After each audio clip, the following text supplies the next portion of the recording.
오늘 제가 이 말씀을 정한 이유는 우리는 미래에 대한 그 변화에 대한 흐름들을 잘 알아야 된다는 것입니다.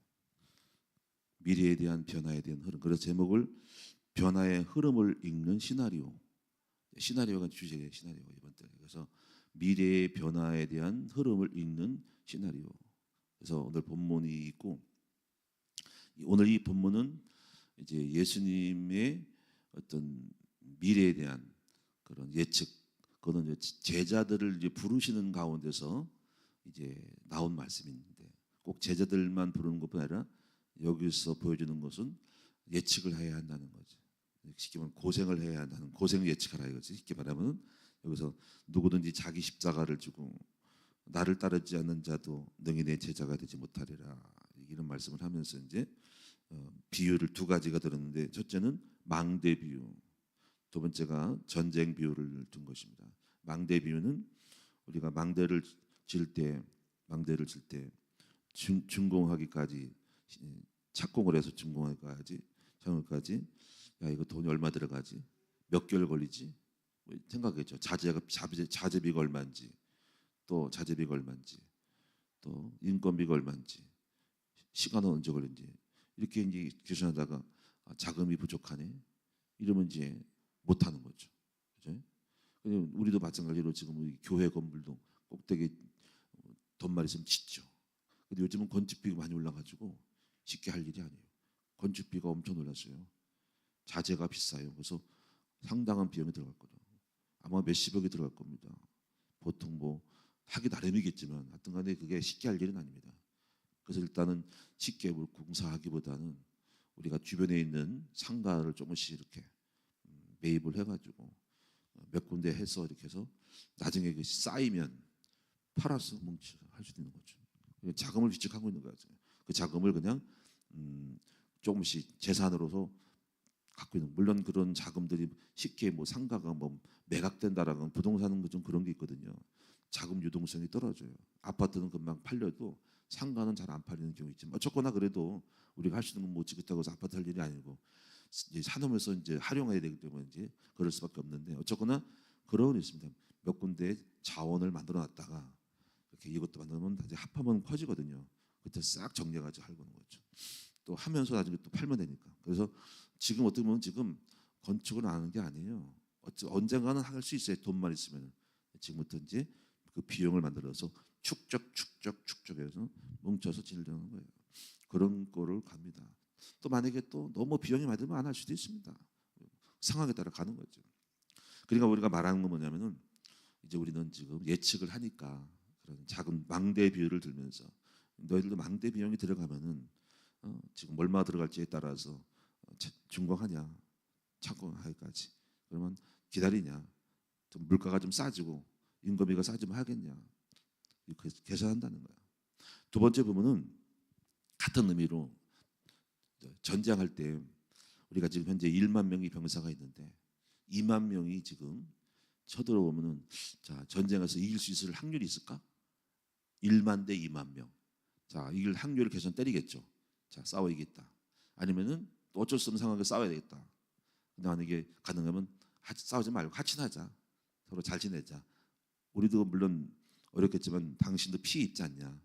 당신 좋은 거 아니지 않냐. 그러니까 우리 싸우지 말고 잘 지내자 하고, 그래서 싸워서 이길 것 같으면 들어가고, 그래서 싸워서 질 것 같으면 그냥 하친한다. 그냥 쉽게 말하면은 미리 계산을, 시나리오를 때리라 이거죠. 시나리오를, 흐름을 보라, 예측을 해서 거기에 따라서 결정을 한다. 그게 지혜라는 거야. 또 하나가 이제 보시면은요, 16장 3절을 보십시오. 3절을 다 읽진 않고 설명하면 되니까. 자, 여러분 16장 같은 누가복음 16장 3절만 읽을게요. 3절하고 5절까지 읽어보세요. 누가복음 16장 3절에서 5절 다 같이 시작. 청지기가 속으로 이르되 주인이 내 직분을 빼앗으니 내가 무엇을 할까? 땅을 파자니 힘이 없고 빌어먹자니 부끄럽구나. 내가 할 일을 알았도다. 이렇게 하면 직분을 빼앗긴 후에 사람들이 나를 자기 집으로 영접하리라 하고 주인에게 빚진 자를 일일이 불러다가 먼저 온 자에게 이르되 네가 내 주인에게 얼마나 빚졌느냐. 쭉 넘어가서 8절 다 같이 시작. 주인이 이 옳지 않은 청지기가 이를 지혜롭게 하였으므로 칭찬하였으니 이 세대의 아들들이 자기 시대에 있어서는 빛의 아들들보다 더 지혜로우니라. 이 비유는 뭐냐면 또 불의하지만 똑똑한 청지기의 이야기예요. 자, 이 사람이 이제 약간 불의해서 잘못해서 주인으로부터 쫓겨나게 생겼어. 자, 이 사람이 이제 예측하는 거야. 내 쫓겨나면 뭐 가지고 먹고 살지? 생각하는 거야. 자, 여러분들은 어떻게 생각하세요? 이거 생각해야 돼. 여러분, 내가 이제 어떻게 살 것인가? 앞으로 어떤 직업을 가질 것인가? 또 여러분 직장 생활하는 사람 은퇴 후에 어떤 생활을 할 것인가? 어떻게 먹고 살 것인가? 생각 많이 하셔야 돼. 네? 우리 몸은 어떻게 변할까라는 생각을. 이 사람도 지금 이제 쫓겨나는 거는 지금 현재 있을 때 생각한 거야. 친구들을 사귀어야 되겠다. 그래서 이게 가능한지 모르지만 주인에게 빚진 사람들을 불러다가 당신 얼마 빚졌어? 100만 원 그러면 80만 원 써. 이렇게 서류 조작하고 서류 조작. 나쁜 놈이지 서류 조작. 응? 빚진 것을 어떻게 주인 만들어 주인 눈 생각 안 하고 자기 만들어 조작을 하겠어. 문서 위조야. 어쨌거나 이제 그런 거는 따지는 게 아니고 여기 중요한 포커스는 뭐냐면은 자기 먹고 살 길을 찾았다 이거야. 그래가지고 이제 그걸 주인이 보고 이제 참 희한한 놈이다. 그러니까 주인이 이거 보면은 통이 넓은 사람이야. 잡았다가 족치는 게 아니라 참 굉장히 어떤 면에서 생각을 하는 거죠. 이 사람이 지혜롭다. 그래서 이 비유를 예수님이 왜 들었냐면 이렇게 하면 안 되는 건데 중요한 포커스는 뭐냐면 이렇게 세상 사람들은 자기 세대에 있어서는 빛의 아들들보다 똑똑하다는 거야. 그렇죠? 여러분 정말 그래요. 예수 믿는 사람 덜 똑똑한 게 많아. 그렇게 주여 하면서도 덜 똑똑하고 세상 사람들은요 엄청 똑똑합니다. 그렇죠? 어떤 데 똑똑해요? 돈 버는데 똑똑해. 엄청 똑똑합니다. 물론 그 중에 예수 믿는 사람이 있겠지만은 세상은 굉장히 빨리빨리 돌아간다는 거야. 그래서 이 세대에서는 바로 세상의 어둠의 자식들이 빛의 하늘보다 더 지혜롭다는 것을 주님도 인정을 했다. 물론 그 시대는 로마 시대겠지만은 예수 믿는 하나님 믿는 사람보다 불신자들이 더 먹고 사는 처세에서는 머리가 잘 돌아간다 그 얘기니까. 우리는 어떻게 해야 돼? 우리도 분발해야 되죠, 그렇죠? 여러분 우리 분발합시다. 세상 사람보다 똑똑하지 않으면 안 되죠, 그렇죠? 더 똑똑하게 머리를 잘 돌리자. 아멘. 거기다가 우리는 영권 키우면은 우리는 뭐 끝나는 거지, 뭐 이제 그렇죠. 그래서 우리는요 많은 공부를 하고 여러 가지 머리를 좀 쓰고 뇌의 구조를 바꿔야 되고 여러분 그거를 앞으로 볼 때 시나리오를 보는 훈련을 하셔야 돼요. 시나리오 예측하는 단순 세포로 하지 말고 그냥 하나만 보지 말고 왜 이렇지? 그 이유가 뭐지? 어떻게 될 것이라는 그런 어떤 흐름들에 대한 연출을 하는 의식들로서 사고력을 논리성의 사고를 키워야 된다는 거죠. 근데 우리들의 교육은 지식 교육, 주식 주입식 교육이라 주입식 명사형 교육이라 명사형 뭐는 뭐렇다. 뭐다. 그러면 안 되거든요. 정의만 내려. 어쩌란 말이야 그 정의가. 여러분 사랑합시다. 사랑은 뭔지 그래 끝나. 좋아 훌륭한 사랑 그렇구나. 그럼 어쩌란 말이야. 항상 이렇게 생각해. 항상 왜 그렇지? 원인이 뭐지? 그리고 어떻게 하란 말이야. 이렇게 해야 돼. 답이 없는 설교를 엄청 많이 하거든요. 저는 그렇게 하지 않아요. 저는 항상 문제 제시, 문제의 이유, 그럼 여러 가지 방법, 그중에 우리가 해야 될 방법, 지금 당장 해야 될 방법. 항상 제 설교 흐름은 문제 해답이야. 문제 해답. 큰 틀에는 문제의 해답. 그래서 항상 나와 뒤에가 어떻게 해야지? 그 어떻게 해야지라는 거를 안 하면 저 설교라고 생각하지 않아요. 어떻게? 그럼 뭐야? 답이 없어. 그럼 어쩌란 말이야 우리가? 답도 없이 무슨 뭐 좋은 것만 얘기하는 거예요. 이게 구성에 있어서 좀 막연해요 사람들. 그리고 막연한데니까는 그런 식으로 해보면요 사람이 어떤 해결이 안 되고 응답이 없어요. 그런 식으로 계속 갔다가는 답도 없는 설교를 하고 있어. 그래서 우리가 항상 우리는요 답을 주는 설교를 해야 된다. 그래서 항상 복잡한 거 없어. 설교의 구성은 이게 문제다. 그런 선거들의 문제를 보고 당신 이렇게 해야 된다. 답을 주면 돼요. 그런 식으로 단순하게 갑니다. 근데 흐름이란 말이니까. 그래서 오늘 여러분들이 이제 그런 어떤 그 논리적 사고를 하는 그런 마인드를 가지고 해야 된다는 거죠. 그래서 우리 항상 제가 어저께 이제 주일 토요일이고 토요일날 홀리데이 성교원에서도 제가 이제 그 얘기했지만은 아이들에게 부모님들이 질문을 해서 항상 의식을 깨워야 된다. 그런 의식을 어릴 때부터 훈련시켜서 이제 뭐 어떻게 뭐가 되겠다. 왜 그런데 너는 무엇일 건데 어떻게 될 것인데 이렇게 단순하게 가는 거죠. 그래서 우리가 이걸 배울 수 있는 것은 이제 육하원칙입니다. 그거 육하원칙으로 간단하게 이제 볼 수 있는 구조가 돼요. 자, 그럼 오늘 여러분 제가 이제 좀 나아가서 앞으로 우리 사회에 그 미래에 대한 예측을 좀 했으면 좋겠다. 간단하게 앞으로 미래 예측은 어떤 문제가 올까? 그러면은 산업의 흐름과 세상이 가진 자들, 권력자들이 무엇을 추구하고 있는지에 대한 이걸 눈을 열어야 됩니다. 세상 사람은 굉장히 밝거든요. 앞으로 미래에는 크게 두 가지. 첫째는 뭐냐면 인구 문제가 올 거예요. 인구 문제. 여러분 실제적으로 이제 우리가 물론 저소득층 그리고 이제 아프리카라든가 그런 거기에서는 아기를 많이 낳아서 있지만 절대로 적어도 큰 지구촌의 입장을 볼 때는 이제 인구를 많이 안 낳는다 해야지. 왜 그럴까요? 인구 느는 거는 저소득층이죠. 저개발 국가에서 많이 나오고 선진 국가들은 이제 인구를 많이 안 낳는다. 왜 그러면요? 일단은 고통의 시대라 그래요.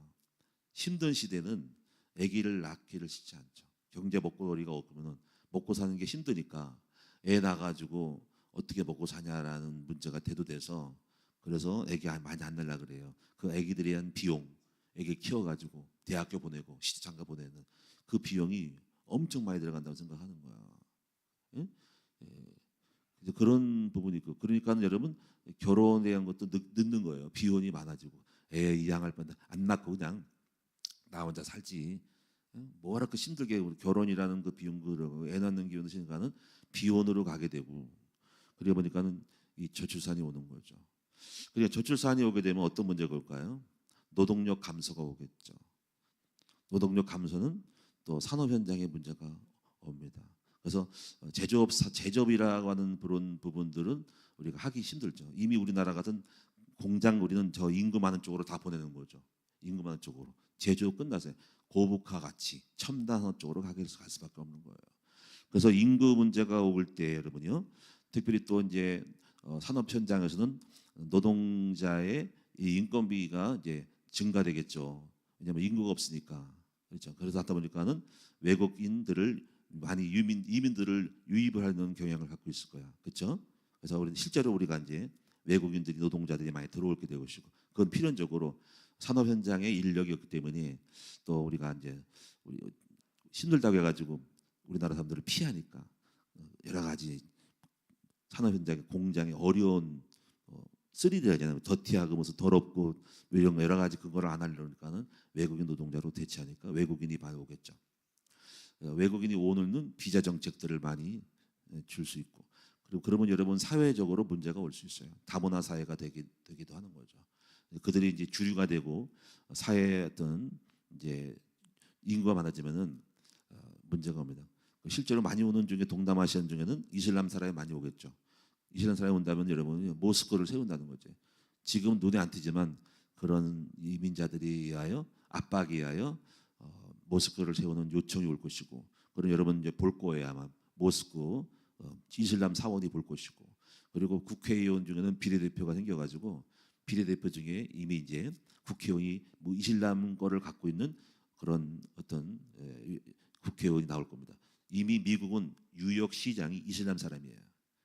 그 어마어마한 미국 나라의 기독교 국가 중에 이슬람을 성향을 가진 그리고 공개적으로 밝혔어요. 이슬람 사람이 뉴욕 시장이 됐다. 그게 앞으로 한화가 아니라 막 나올 거예요. 앞으로 대한민국도 그렇게 바뀌다면은 대통령이 국회의원 중에 훌륭한 국회의장도 마찬가지고 요직에 이슬람 사람이 안 나오라고 보는지는 않습니다. 물론 그게 쉽게 가능하지 않겠지만 적어도 한 도시를 장악할 때 지방 도시 같은 경우에 이슬람의 성향을 가진 종교인이 나올 수 있다는 거죠.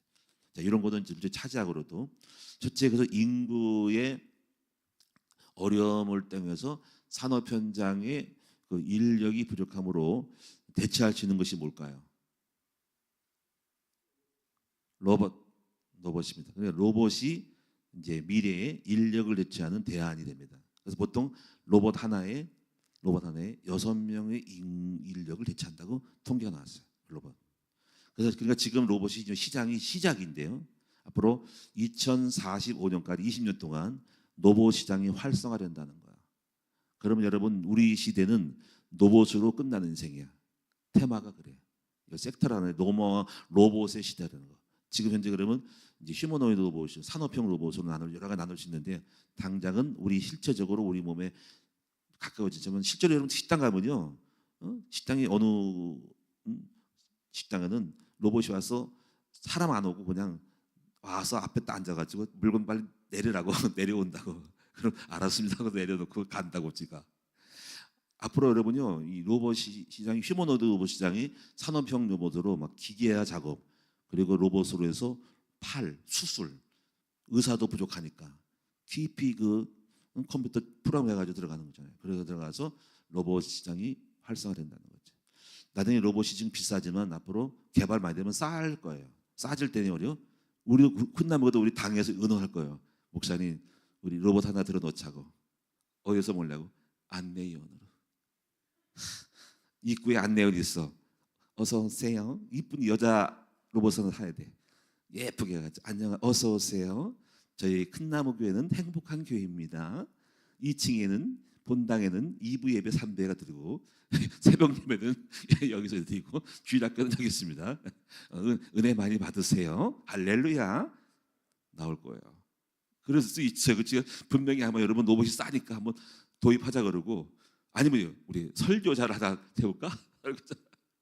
우리보다 더 설교 잘해가지고 로봇 되게 시기 당할 수 있어.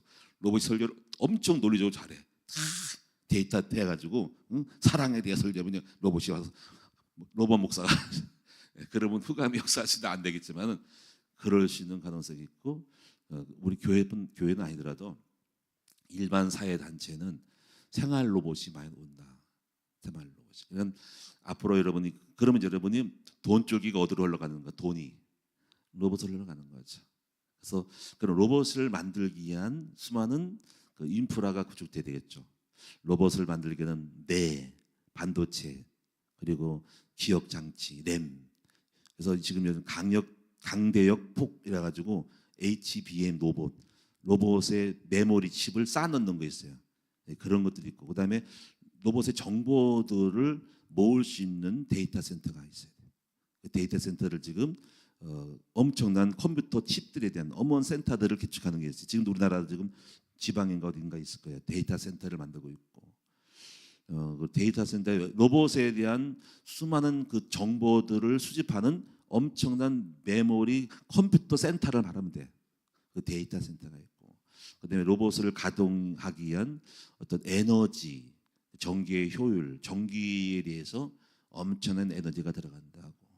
그러니까 이재명 정부가 과거에 그 환경론자에서 원자력을 폐지한다고 했지만 그 폐지하는 이유가 있습니다. 환경에 또 원자폭탄 떨어질 때 거기에 나오는 나쁜 어떤 공해라든가 오염구에서 체르노빌 사건, 일본의 어떤 하나의 것은 지진 나가지고 터졌던 거 그 때문에 막지만은 대세는 막을 수가 없어. 대세. 원전 폐기가 아니라 에너지 때문에 못하면 우리나라 망하거든요. 전력에 대하여 엄청난 이게 물가가 비싸지기 때문에 산업 현장이 마비된다고. 전기가 비싸지면 그러면 국내의 생산성이 떨어지기 때문에 다른 해외로 이주하면 대한민국에 사업할 데가 없다고. 그렇기 때문에 반드시 그 에너지를 만들어내는 것은 원전인데 그 원전 중에서도 위험성 있는 원전 말고 소형 모듈, SDR인가 이런 거를 만들어내는 거지. 그런 걸 할 거라니까는 원전에 대하여 여러분이 이제 있다. 그래서 첫째가 뭐냐면 로봇이다. 그래서 앞으로 여러분이 휴머노이드 로봇 그런 그 로봇에 대하여 이제 만들어낸 회사들이 많이 있겠죠. 그게 요즘 현대차가 로보틱스 어디니까 미국에 하나 만들어놨어.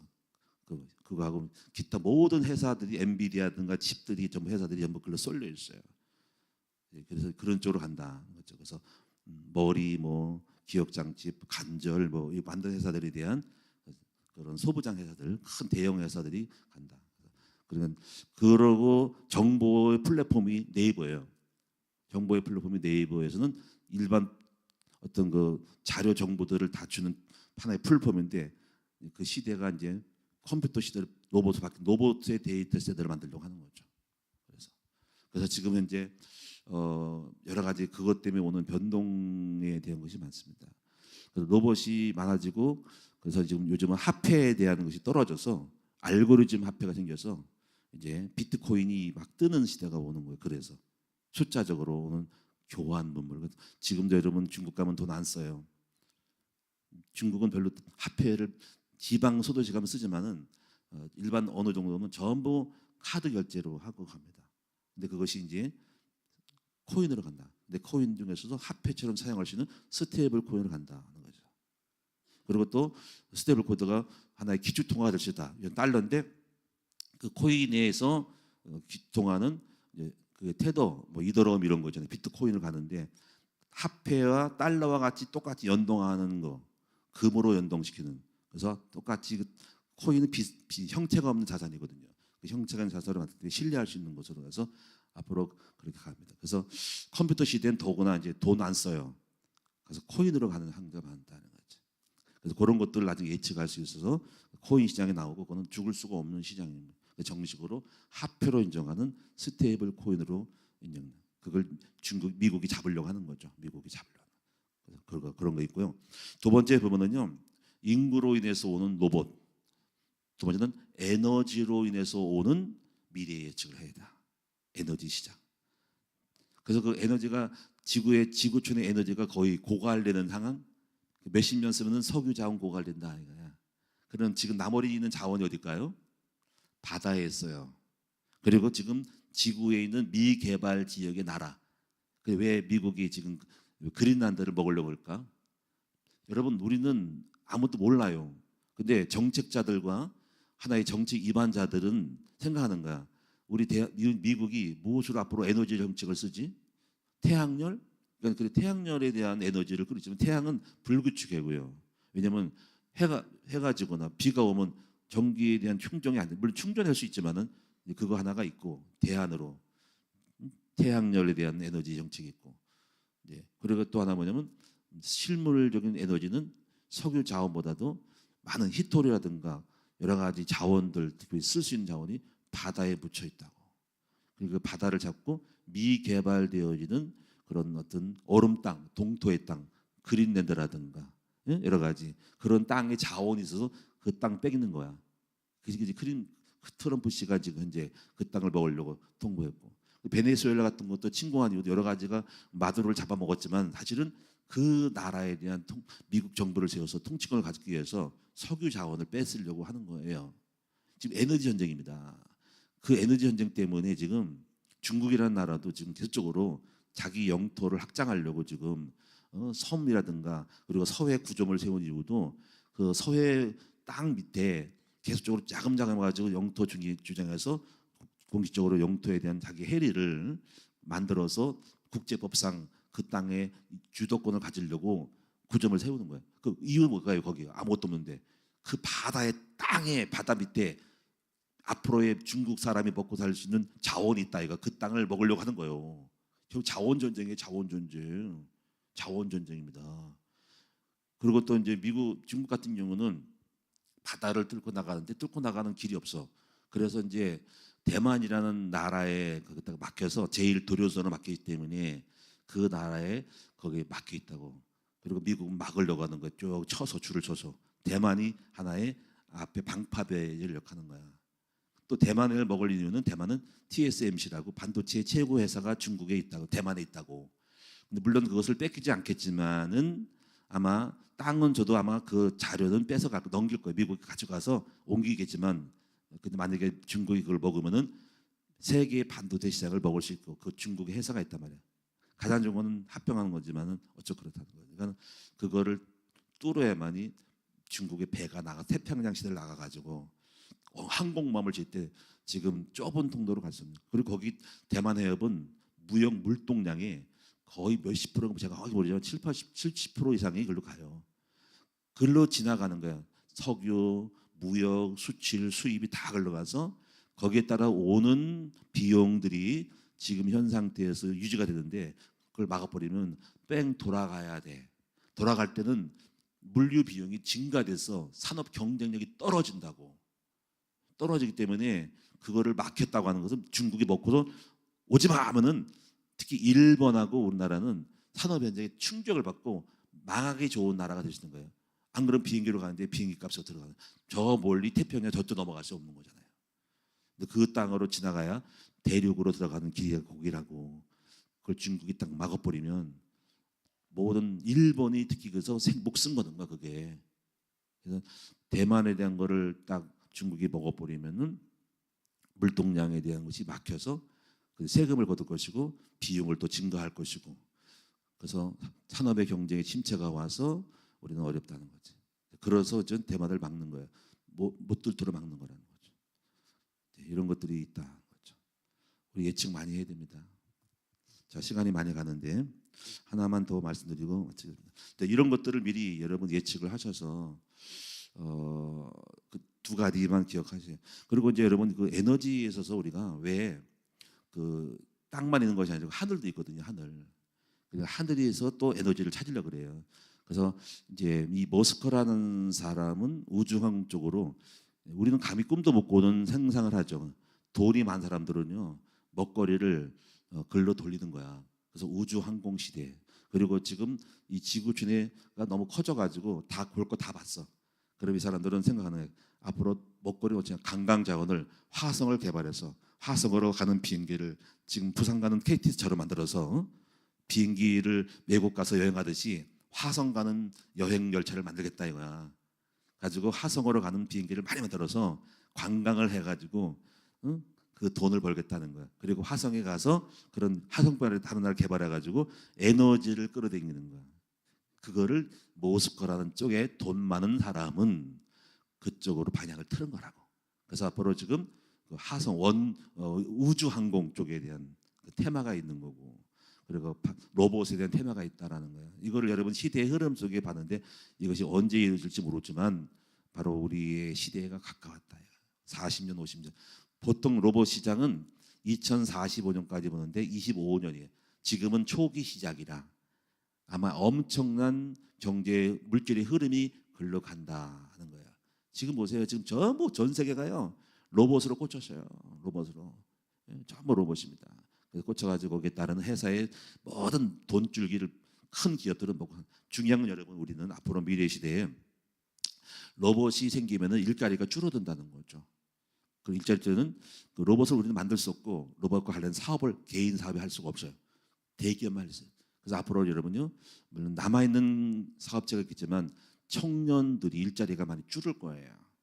당연하죠. 그래서 빈부격차가 커진다고.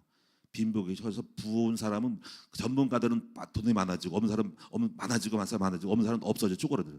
그럼 우리 서민들이 살아날 것은 뭡니까? 남아 있는 직업 창업에 대한 거 있지만 우리 아이들이 불쌍한 거예요. 우리 아이들이 만날 세상은 그렇게 우리 지금처럼 일자리가 많지 않을 거라는 거죠. 왜냐하면 로봇이 하는 것이 너무 많아요. 그들이 많은 것들을 점점 먹어 들어갈 거야. 더 똑똑하다고 로봇이. 사람이 써서 골치 아파서 노조 운동하는 것보다 로봇 쓰는 것이 좋다고 하는 것은 산업 생산자들의 주체자들이 생각하는 거예요. 아유 맨날 데모하고 저 인간들 또 노동 돈 줘야지 일도 못하면 실수도 많은데 로봇으로 전부 웬만하면 다 하고 교체하는 일이 벌어지면 우리의 직업이 떨어진다. 그 우리 아이들 어떻게 먹고 살아요? 우리는 로봇을 못하고 그 분야에 뛰어들 수 없지만은 우리는 로봇을 하는 회사에다가 투자하면 되는 거야. 그게 바로 뭐냐면 로봇 회사에 돈을 거는 거지. 그럼 그 회사가 나는 안 가도 그 회사를 통해서 내가 돈을 벌어준 회사에 돈을 받는 거. 그게 바로 ETF라는 거예요. 아시겠죠? 네, 그래서 그냥 그 회사를 투자해. 그러면 나중에 그 회사에서 돈을 벌어주고 발전한 것에 따라 또 굉장히 산업이 발달하기 때문에 그를 정립해 놓으면 회사에서 나도 사주가 돼서 나는 직접 못 뛰지만 너희들이 해. 나는 돈을 좀 투자해 줄게. 그 대신 나의 이익을 줘 하는 거예요. 이렇게 가는 거예요. 여기까지 하도록 할게요. 앞으로 여러분이 중요한 건 여러분이요 좀 머리를 쓰자. 그래서 여러분 모든 현상들에 대하여 우리 아이들에게도 논리 구조로서 이것을 원인, 결과, 그다음 파생되는 것들에 대한 시뮬레이션을 많이 하자. 이걸 배우고 여러분 첫째로 배울 것은 여러분이 금리에 대한 걸 앞으로 배우셔야 돼요. 금리가 올라가면은 어떨까요? 그런 걸 배우시죠. 여기 다 말씀드렸었고 금리가 올라가면 산업이 위축된다. 왜요? 대출이 어려우니까. 그렇죠?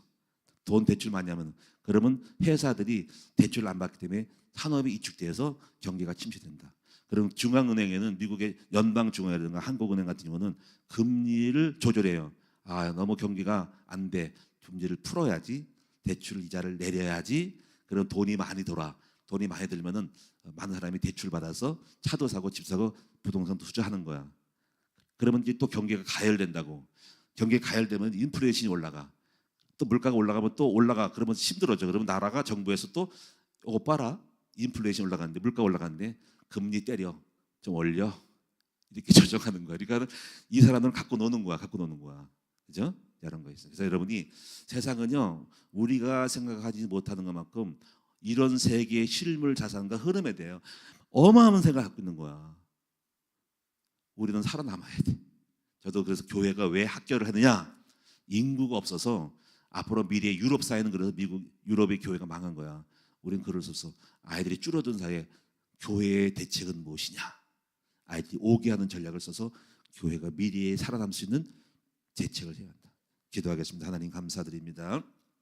사랑하는 우리 성도님들 정말 지혜로운 우리 모두가 되게 하시고 예수님이 말씀한 것처럼 미래를 예측하고 다가올 미래를 예측하는 마태복음 24장의 무화과 나무의 비유를 배우라. 종말만 예측하지 말고 재리만 예측하지 말고 세상 경제가 어떻게 돌아가는지를 예측하게 하여 주시고 우리 인생의 또 교회의 미래가 어떻게 돌아가는지 세상이 무엇을 추구하고 있는지 어떤 방향으로 가고 있는지 현장을 상황을 분석하는 우리 모두가 되도록 도와주시옵소서. 나가는 것이 아니라 앞으로 우리가 살아남기 위하여 살기 위하여 아버지 세상이 판도라를 열 수 있도록 도와주시옵소서. 지혜를 주시옵소서. 오늘도 귀한 예물 드린 종들을 축복합니다. 우리 성도님들 다 똑똑하고 앞으로 우리 아이들이 이제 지적인 지혜가 넘치게 하여 주시옵소서. 유대인은 지혜의 민족이라 대한민국은 IQ가 더 높다고 하는데 왜 유대인마다 못하냐? 그들은 지혜 교육을 해서 이렇게 유출하고 논리를 풀었기 때문에 그들은 세상을 정복할 수밖에 없는데 우리도 깨어나게 하여 주시고 특별히 우리 큰 나무개 성도들이 깨어나게 하시고 똑똑해지게 하시고 준비하게 하시고 모든 상황을 다 알고 풀어서 대비할 수 있는 지혜로운 청지기가 되게 하여 주시옵소서. 감사드리며 예수님의 이름으로 축복하며 기도드립니다. 아멘.